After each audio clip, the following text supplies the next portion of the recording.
આજનો આપણો ટોપિક છે learning process.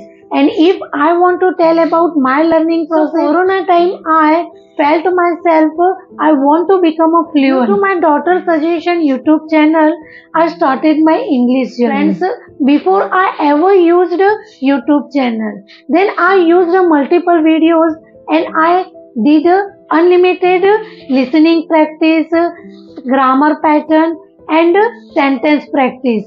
Yet my fluency was missing because until we cannot improve our thinking process. Then I developed a talk with family member and WhatsApp English group. I did unlimited broken English practice meanwhile a day, and unknowingly I improved thinking process as well as my fluency. If you are keen to learn this language, then definitely God has the idea to give path to you. So keep burning desire, achieve to massive success. Definitely life will become a precious.